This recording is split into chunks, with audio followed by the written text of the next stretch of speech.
GWAN. Welcome back to Cooking Gluten and Dairy Free with Dave D. We have a special recipe for you today, ladies and gentlemen. Jerk tacos with pineapple salsa. I haven't mentioned this yet on the channel, but both my parents are from the West Indies. My mom is from Antigua and my dad is from Jamaica, so Caribbean food is one of my favorites. I try my best to master the food I grew up on, and I think I've gotten pretty close with my jerk chicken recipe. To get that authentic jerk flavor though, we have to take this outside to the charcoal grill. Then we have to pair it with some pineapple salsa for a blend of savory and sweet. We'll then throw it on some tacos for jerk tacos. This is one of my favorite recipes on the channel and I'm excited to share it with you. Let's get down to business. So starting with the chicken, we'll be using some skinless, boneless chicken thighs. I know it's controversial, but I clean my meat before I cook. So I'm going to be adding some vinegar, mixing the thighs in the vinegar, and then rinsing it a few times with some water. We'll then dry the chicken out with some paper towel. I know some people consider this a waste of time, but hey man, that's just how I was raised. Alright, let me get off my soapbox and let's get on to the seasoning.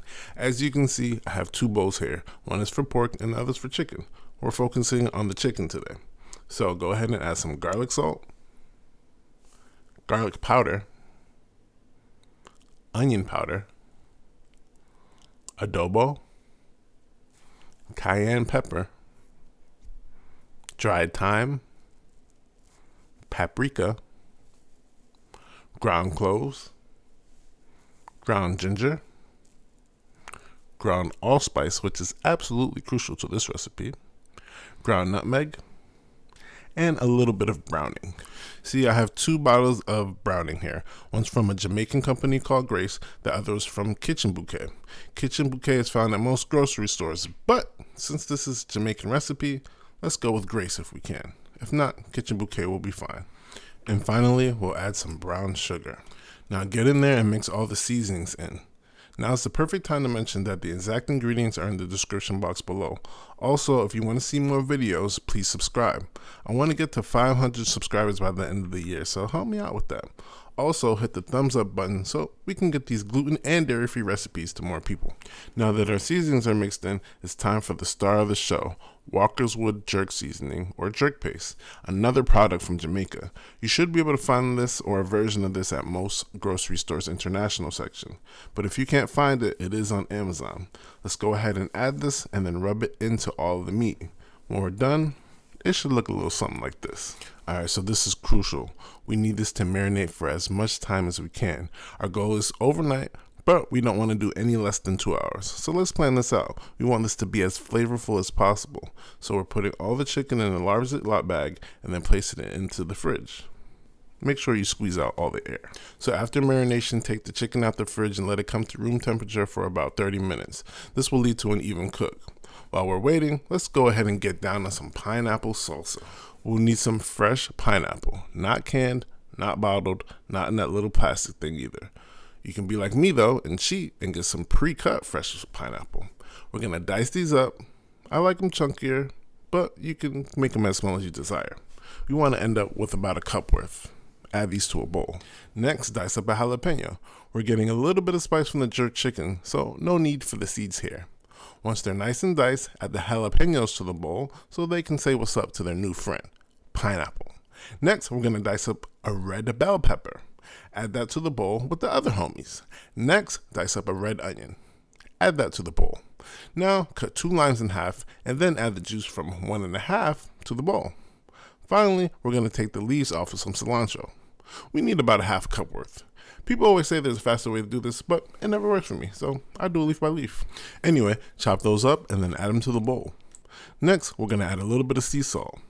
Now, get a spoon and mix it all together. So fresh and so flavorful. Like, this could really have been a video on its own. Anyway, now that our salsa is done, let's go outside to the grill. Alright, so if you look at the grill closely, you'll notice that I have one side with all the white hot coals and the other side with no coals. We'll use the hot side, the left side in this video, to sear the meat, and then we'll use the colder side so the meat can essentially smoke. So go ahead and add your chicken to the hot side. Let them cook for about 2 minutes or so, or until they get some nice color. When they have some nice color, go ahead and flip them and then do the same on the other side.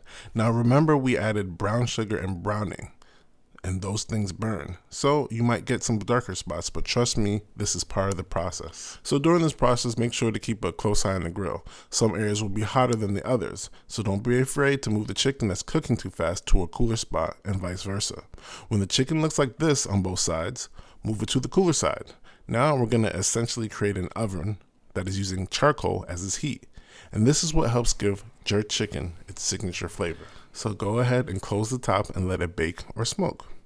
Now, the source of the heat is coming from the bottom, so be sure to flip the chicken every 3 to 5 minutes or so. Now, after about 15 minutes, we want to start checking the temperature. We want that internal temperature to get to 175. I'm not saying the chicken is going to be done in 15 minutes.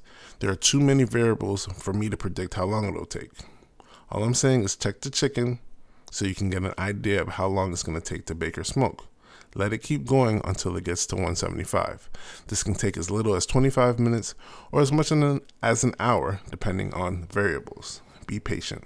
It's worth it. Now, when your chicken gets to 175, take it off the grill and let it rest for about 10 minutes before cutting into it. Come on now, look how moist this chicken is. It's also very tender. Look how easy the knife is cutting through it.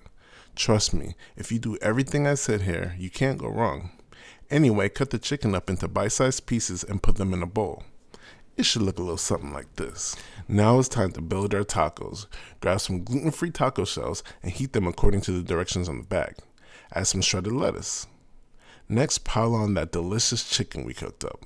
Finally, add some salsa so we can achieve that marriage of savory and sweet. And bang! Jerk tacos.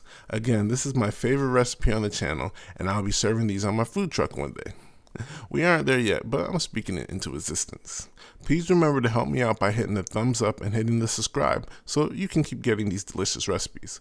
Also, if you have friends or family that have gluten and dairy allergies, tell them about the channel.